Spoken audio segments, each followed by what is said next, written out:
Racism is a huge issue in the world today, especially here in the United States between blacks and whites. Because of this, movements like the Black Lives Matter movement have been created to deal with this challenge in society and end hatred between races. But do you know that racism existed in the New Testament of the Bible too? Yes, ever since God said that His people, the Jews, were set apart, they became very prejudiced against any non-Jew or Gentile. The Jews even considered the Gentiles as unclean. This was not what God meant when He said that Israel was His people. He meant that Israel was set apart to do the special job of spreading God's word to the rest of the world. But the Jews did not understand it in this light. We see the tension between the Jews and the Gentiles in the story about the woman at the well.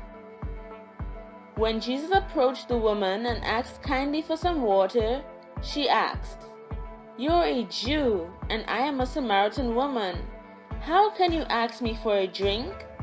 This question showed that the Jews and the Samaritans did not used to talk to each other. This was definitely a big challenge that needed to be addressed. And addressed it was. One main way we see how this issue was dealt with is with Peter and his vision. While Peter was on his roof preparing something to eat, he went into a God-induced trance and had a vision. He saw a large sheet come down from heaven that was filled with a bunch of unclean animals.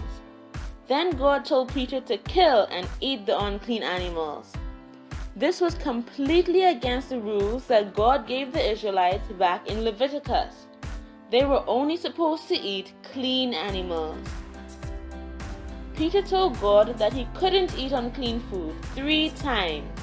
But then God said, "Do not call anything impure that God has made clean."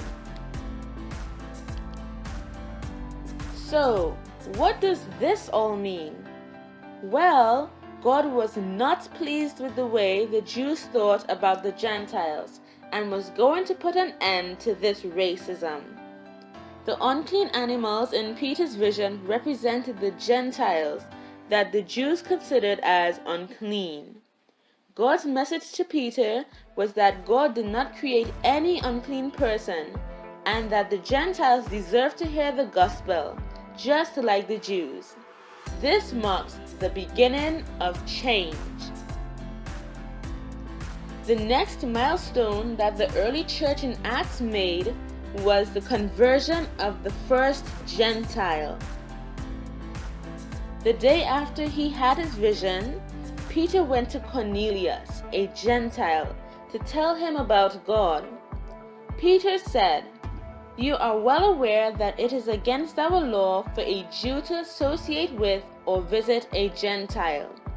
But God has shown me that I should not call anyone impure or unclean."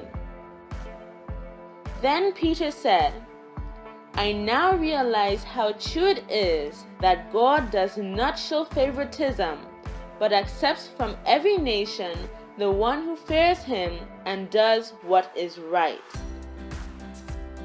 That day, Cornelius became the first Gentile to become Christian. After this, the early church accepted more and more Gentiles. Also, the apostles started to speak out against hatred towards the Gentiles.